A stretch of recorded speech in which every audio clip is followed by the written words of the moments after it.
Hi. I just went for a walk and I went and bought myself a candle on the way back. It is wild vanilla and caramel, and I've actually had this one before. I just get it from like the supermarket, and I don't mind like splurging a little bit. Splurging, it was like $25, but I don't mind spending a little bit of money on having a nice space. It is what it is. I'm reading this book at the moment, Heartless by Elsie Silver, and it is so good, but I'm already upset for it to finish. I feel like it's gonna end and I'm just gonna like need more, so I'm just like taking my time. So that was my little morning at the moment. I'm dealing with a chronic illness, so I can't do much. I'm waiting for my hospital procedure, which is in September. Yeah, so I just like to do little things like that for myself every day. Today I thought that I'd show you what my body looks like after losing 50 kilos, because I talk a lot on this channel about my weight loss, and I'm very open about everything, and one of the things that I discussed briefly was the changes that my body's been through. Obviously when you gain 50 kilos, like, your body isn't going to look the same, and to be honest, I've done a lot of work on my mind as well during this journey, and because like the weight loss in itself was like an act of love for myself, I feel like I've really been able to accept the little problems that my body has now. Like, I have like loose skin. I haven't been doing like any upper body work, so my legs are really toned, and then my upper body, because I go walking like every day, and then my upper body is like not as toned. Around my stomach, you know, it's like loose skin. I'm like very active with my moisturizing, and I use bio oil, and like I've just started to get like a really good skincare routine, including my usual moisturizing, but I do have a fake tan on at the moment, so not 100% real right now. I understand like why people wouldn't like those things about ourselves. Like, I got stretch marks freaking everywhere, dude. Down here, on both sides, on the middle of my legs. When I was like at my heaviest, every week I noticed like all down here. I feel like they were growing. Like, they started, I had them here, and then it just started to like spread further down. Yeah, I have stretch marks literally everywhere, but like as time passes, the more I work on my physical health, they don't fade completely, but they kind of, I just like never notice them, nor do I care. Like, this is my body. This is my only body. You know, like, we have this is our vessel for life, and it's taken a very long time to accept myself as I am. I accepted myself as I was when I was 120 kilos, and I accepted the fact that I needed to work on myself for my health and my overall happiness, and I did. And I'm really proud of what I've accomplished.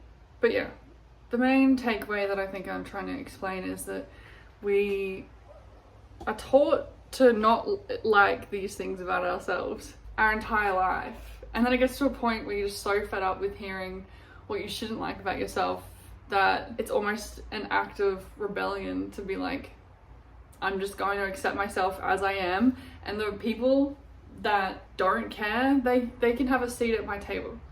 The people that don't care about my physical appearance, sure, come on over.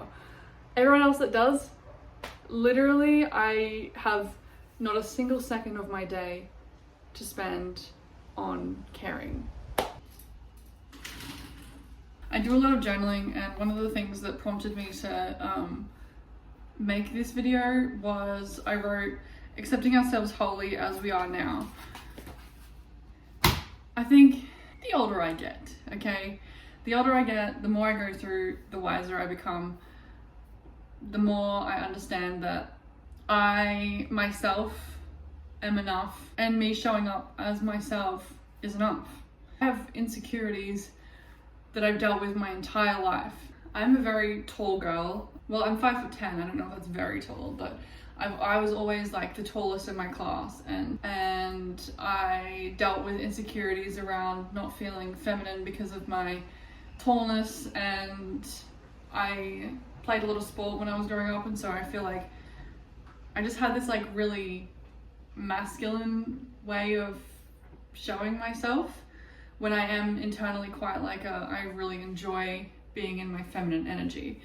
And so me being taller and bigger and like I'm strong and like I've always been not the ideal beauty standard, and then after dealing with that, gaining 50 kilos, since losing the 50 kilos I realized that I accept myself as I am despite all my insecurities.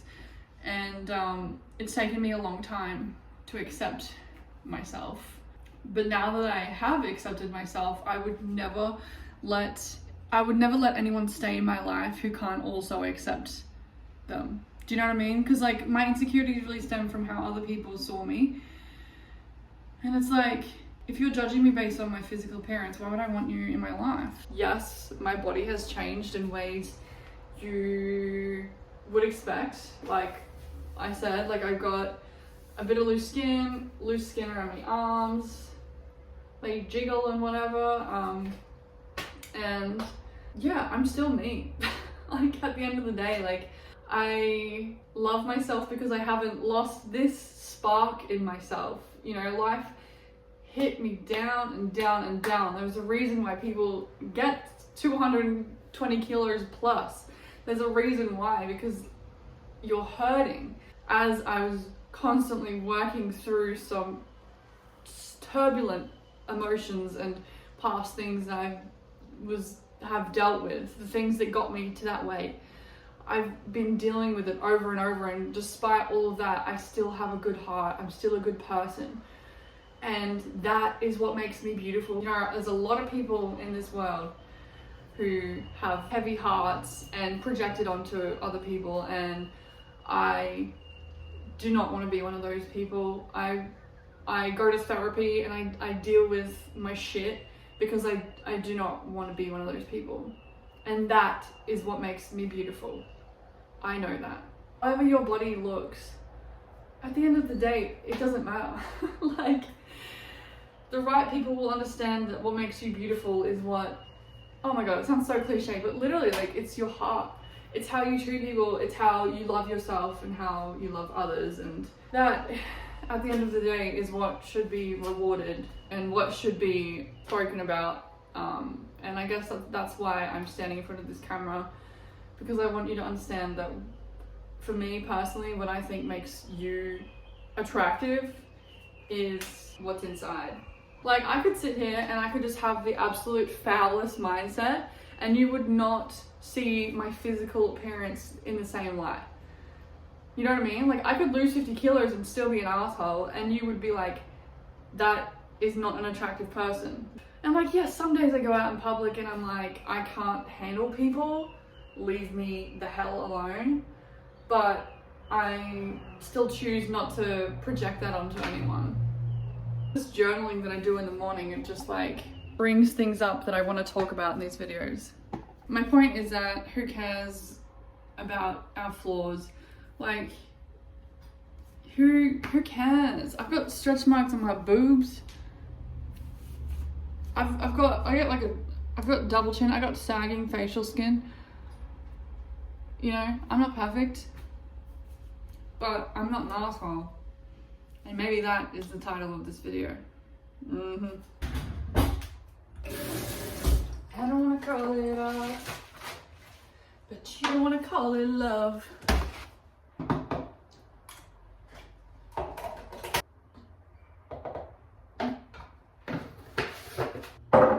I have a serious addiction to peanut butter. And I shouldn't, but I do. It's actually really bad, but like, as someone who's dealt with eating disorders, really had to like learn not to care about calories and stuff. Like, I eat to fuel my body. And since being sick as well, there was a time when I lost so much hair because my body couldn't keep anything down and I was like losing nutrients. I'd rather gain 5 kilos and be healthy than experience that ever again. I was so unhealthy for, it was like over a few months time where I was just losing so much weight from dealing with this sickness. And yeah, it's not healthy. And so I refuse, just in general, I like refuse to count calories. Like for me personally, I just think that it's like really damaging. Like we should be fueling our bodies and like when I first started eating peanut butter, because I freaking love peanut butter. When I first started eating it, I looked up the calories and it was like 200 calories for like a tablespoon or 2 tablespoons. And I was like, damn, 200 calories? Holy shit, how much peanut butter am I eating? Then it got to a point where I was losing so much weight that I was like literally eating peanut butter just to get calories into my diet. Don't count your calories, okay?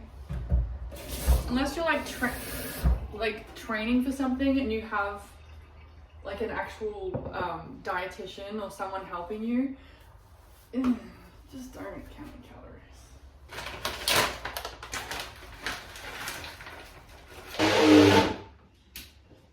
I don't want to call it off, but you don't want to call it love. It's stuck in my head and I'm not mad about it. It's a good song. I thought that I would start trying to like move the camera around so then you don't get bored. Like I literally wrote that down this morning. I was like, how can I make my videos more interesting than just me talking? And I love YouTube and I watch so much YouTube.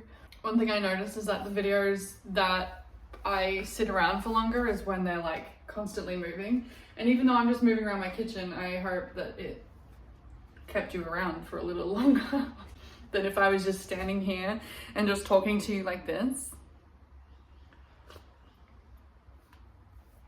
Hey, how are you? Damn, this is good. What did I do? This is really good. I make the same smoothie every day. I'm not kidding when I say that I make the exact same smoothie every day. What have I done differently? It doesn't, banana, peanut butter. I have this like medical supplement with like a bunch of like vitamins, almond milk, kale, chia seeds, a bit of lemon, coconut yogurt, blueberries. So why does it taste like this?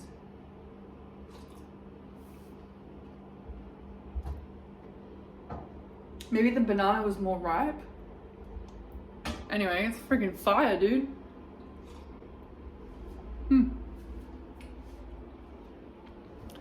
It's too cold to sit outside. What is going on?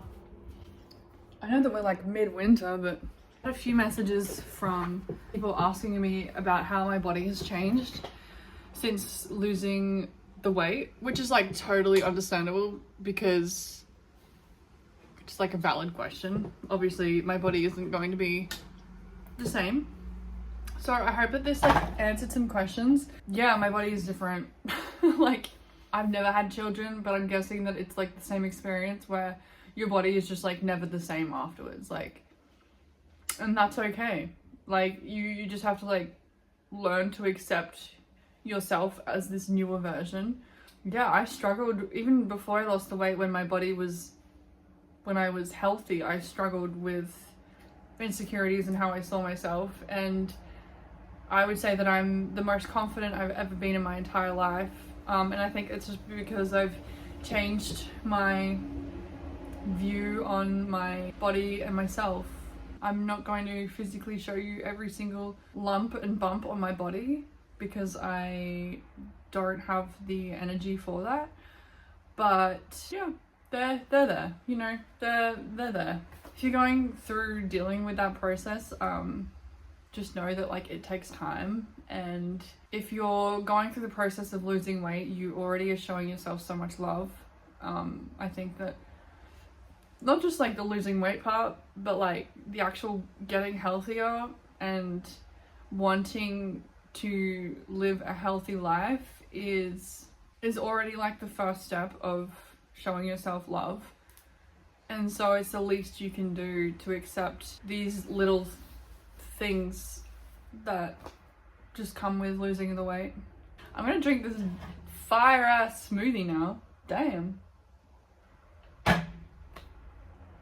Shocked and surprised. That is all I have. Let me know if me moving around was annoying you. It actually really helps my ADHD brain if I constantly move around. So sometimes you'll notice that like when I'm filming, I'm like looking everywhere because I find it difficult sometimes to like look straight ahead. It's like when I'm talking to someone, I find it really difficult to like look in their eyes and actually think of what I'm trying to say. So I could sit here and talk to you like this, but I'm focused on looking at you rather than what I'm trying to get across. I think I got my point across. I think that was all that I really had to say about that. Thank you for watching this video, and much more to come. So please like and subscribe, and I'm actually just about to go film another video now, so I will see you in the next one.